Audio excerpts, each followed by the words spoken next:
When we think of the Middle Ages, most of us conjure an era bound tightly by rigid doctrine, an age where every act related to sex was condemned as sin. Clergymen, men who themselves had renounced the flesh, held dominion over how others were allowed to love, to live, and even to think about desire. But as is so often the case, history is rarely as simple as the moral codes that survive it. In stark contrast to the Church's warnings, a paradoxical reality played out. Nobles kept mistresses in plain sight. Monks and priests were no strangers to clandestine affairs, and even the humblest of peasants found one another in the hay. So what is the truth? Let's find out in today's story. So fasten your seatbelt as we dive into today's mystery. But first, you just might have incredible luck if you like, and subscribe before this video ends.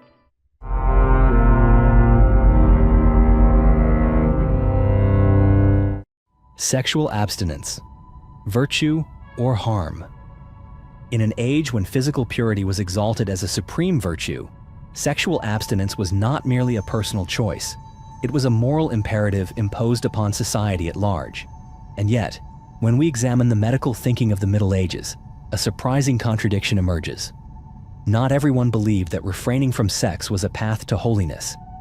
In fact, among physicians of the time, it was often seen as the root of illness. According to the prevailing medical theories of the era, the human body functioned through the balance of 4 humors, and sexual activity was considered a natural mechanism to maintain that equilibrium. Suppressing sexual urges for too long, especially among young men, was thought to cause not only mental distress, but also serious physical harm. Symptoms such as headaches, weight loss, restlessness, and even sudden death were attributed directly to prolonged abstinence. One of the most cited examples supporting this belief was the death of King Louis VIII of France. During the Albigensian Crusade in the early 13th century, he remained unwaveringly faithful to the Queen and refrained from any sexual relations. But upon his return to Paris, the king suddenly fell ill and died shortly thereafter. At the time, many blamed his death not on war or exhaustion, but on the toll taken by his prolonged abstinence. It wasn't just kings who suffered. Crusading soldiers also found themselves caught in the same dilemma. A 12th century Norman poet, Ambrose, once wrote that during the siege of Acre, only about 3,000 soldiers were killed by the enemy, while an astonishing 100,000 died because they abstained for the love of God. One of the strangest stories came from a bishop in Liège, Belgium. Upon his promotion, he was required to adopt a life of celibacy. Determined to resist every carnal temptation, he embraced abstinence with all his will. But after a month of total denial, his body began to revolt. His genitals became grotesquely swollen, causing him immense pain and emotional collapse. His friends and family begged him to take a woman, but he stubbornly refused, and within days, he was dead. Masturbation, sin, and medicine. In the medieval worldview, masturbation existed on a precarious line between a condemned sin and a reluctantly tolerated form of treatment. It was viewed as a clear sign of spiritual weakness and a form of surrender to demonic temptation.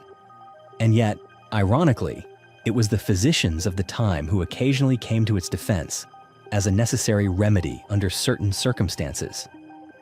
Medieval confessional manuals classified masturbation among the gravest sins, at times placing it on par with mispositioned intercourse, homosexuality, and even bestiality. Those who committed the act could be sentenced to severe penance, ranging from 30 days to 2 full years of continuous fasting. Still, not all contexts were judged equally. Masturbating alone was seen as a lesser offense than doing so with another person. And especially for the young and unmarried, the act might sometimes be overlooked. In stark contrast to religious doctrine, physicians of the period approached masturbation with a more pragmatic eye. They believed it was a way to relieve physiological pressure, restore the body's balance, and prevent the buildup of sexual energy, an accumulation that, in their view, could become harmful if left unchecked. To them, masturbation was not inherently wrong, so long as it was done in appropriate measure. But what happened when someone crossed the line? One well-known story, recorded by Albertus Magnus, tells of a young monk who struggled desperately to restrain his urges. In a fit of feverish compulsion, he relieved himself 70 times in a single night before morning prayers. By sunrise, he was found dead, his eyes severely damaged and his brain reportedly shrunken to the size of a small pomegranate. His death became a cautionary tale that even when justified by medical reasoning, excess and indulgence could carry grave consequences. For women, the situation was no less complicated. Through the lens of medieval medicine, if an unmarried woman experienced what was believed to be uterine suffocation, as described earlier, masturbation could be considered an acceptable therapeutic option. In cases where the patient was unable to carry out the act herself, a midwife or physician could perform the stimulation, ostensibly for healing, not for pleasure. According to some medical texts, such interventions were not seen as sinful when conducted for the purpose of preserving life. Still, whether framed as medicine or necessity, masturbation remained a subject shrouded in guilt and religious oversight. It was never just a physical act. It became a symbol of the struggle between flesh and faith, between what people felt to be natural and what society at the time compelled them to believe was morally wrong. Strange folk remedies of the Middle Ages. One of the most commonly used contraceptive methods during the Middle Ages involved sneezing immediately after intercourse, based on the belief that the sudden jolt would expel sperm from the body. And if that didn't work, women were advised to jump up and down several times after sex, in the hope that the vigorous movement might disrupt conception. Alongside these physical attempts, people also placed great faith in herbs and charms. Peppermint leaves, when rubbed around the genitals, were believed to block the entry of seminal fluid. But perhaps the strangest and most unsettling contraceptive method of all involved women wearing the testicles of a weasel around their necks as a kind of fertility talisman. To modern eyes, such a practice may seem bizarre, even grotesque, but it reflects the deeply superstitious worldview of the time. What's remarkable is that these folk remedies were passed down orally from generation to generation, often by midwives, village healers, or mothers themselves. Though not endorsed by the church and sometimes branded as heretical, they persisted nonetheless. In a world where a man's virility was closely tied to his honor, any hint of deficiency below the belt could become a source of unspoken shame. Despite the absence of modern medicine, the desire to enhance size and sexual performance was by no means a modern phenomenon. The people of the Middle Ages devised a wide array of so-called remedies, equal parts absurd and inventive. One method involved rubbing the penis with warm sheep's milk. The belief was that the heat and nourishment from the milk would nurture growth in the most sensitive part of the male body. Didn't work? Then came another, more elaborate recipe: crushed earthworms mixed with jujube oil, applied directly to the area in question. But perhaps the most disturbing of all was a folk remedy involving small sticks, used to strike the penis in hopes of stimulating blood flow and encouraging growth. Though it may sound like a cruel joke, several surviving folk texts describe this as an emergency measure for those suffering from extreme insecurity. These remedies, though fantastical by modern standards, reveal something very human. Insecurity over size is not a new invention. Even without social media, the image of the ideal man has cast its shadow for centuries. Strange medical theories and cures for sexual abstinence. And if sexual abstinence was believed to be a potential cause of illness, it should come as no surprise that medieval physicians also proposed a range of treatments for those deemed to be suffering from an excess of semen. One of the most common and disturbing remedies was bloodletting, a practice that reflected the era's medical reasoning. Physicians believed that if semen was not regularly expelled, it would transform into heat, rise to the head, and trigger mental disorders, headaches, or even death. To release the heat, doctors would cut open a vein and drain the body of its excess humors. Beyond bloodletting, crying and sweating were also recommended as morally acceptable ways to relieve physiological pressure. These activities were thought to help the body expel a portion of what could not be released through sexual means. In more urgent cases, some physicians even recommended masturbation under the guise of medical necessity, considering it a reasonable option for those who could not engage in lawful intercourse. And if these treatments for men were already controversial, the proposed methods for women were even more contentious. Physicians of the time believed that women too carried a kind of reproductive seed, referred to as the female essence, and that without regular release through intercourse, This essence would build up and cause a condition known as uterine suffocation. If the womb was not relieved, the consequences were described in dire terms. A woman might experience labored breathing, dizziness, fainting spells, or even sudden death. This condition was often diagnosed based on a woman's abnormal behavior, ranging from depression to nervous episodes, and was sometimes used as justification to control her sexual and social autonomy. The prescribed cure was marriage and regular intercourse in the missionary position, the only form sanctioned by the church. However, in cases where a woman could not marry, treatments included strict dietary restrictions, vinegar-based douches, or direct stimulation administered by a midwife or physician. Of course, by modern standards, these methods seem irrational, if not outright alarming. But they not only reflect the limited understanding of medicine at the time, they also reveal how sexuality was viewed and regulated in medieval society. Strange sins and bizarre punishments. In the medieval world, the concept of sin in matters of intimacy extended far beyond biblical prohibitions. It reached into the realm of the strange, the superstitious, and the folkloric, behaviors that today might be hard to believe ever existed in the form of formal laws. According to ecclesiastical law at the time, not all sexual acts within marriage were considered lawful. Positions outside of the missionary standard, even between husband and wife, could be condemned as sinful, as they were not believed to serve the purpose of procreation and were seen as excessively indulgent. And if that sounds overly severe, consider the charges the church prescribed for actions that defy even the wildest bounds of imagination. One of the most striking documents detailing such bizarre sexual sins was the Corrector, a compilation of church laws written in the 11th century by Burchard of Worms, a German bishop known for his rigid moralism. Among its most unusual passages was the description of a form of sexual sorcery, a woman kneading bread dough on her bare buttocks, then baking it and serving it to her husband, with the intention of making him burn with lust whenever he was near her. What sounds like a tale from rural folklore was, in Burchard's eyes, a grave offense, not merely a breach of decency, but a form of witchcraft.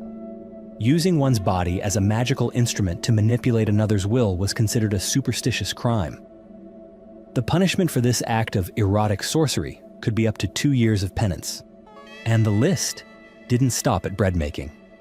Other acts, including bestiality or even touching one's partner for too long during intercourse, were meticulously detailed in these legal texts.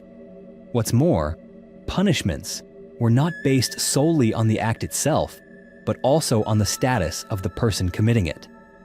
A peasant might receive a lighter sentence than a noble or a cleric, figures whom society held to higher moral expectations. These peculiar sexual crimes reveal the deep-rooted obsession of the medieval church with controlling the human body.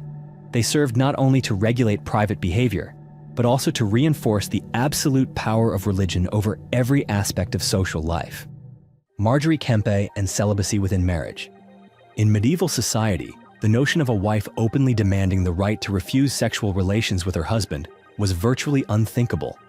And yet, in the midst of an era defined by rigid expectations and deep-rooted religious authority, Marjorie Kempe, a woman from East Anglia, stepped outside tradition and forged one of the most daring stories ever recorded from the period. Marjorie was neither a nun nor a noblewoman. She was a devout layperson with an intensely spiritual life. Married to John Kemp, she bore at least 14 children, a number not uncommon among medieval families.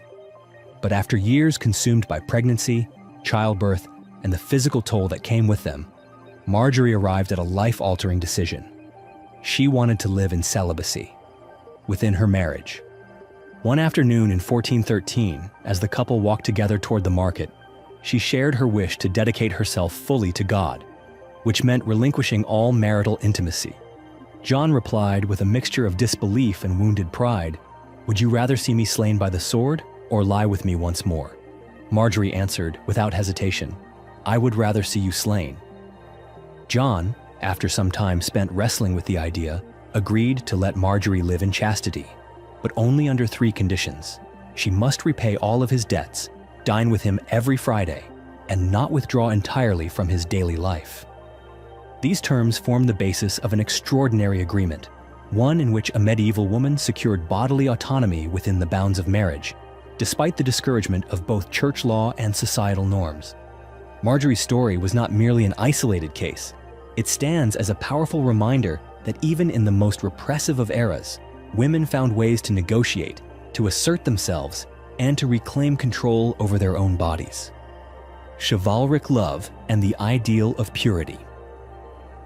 Chivalric love, also known as courtly love, was a concept of idealized, noble affection governed by ritual and restraint.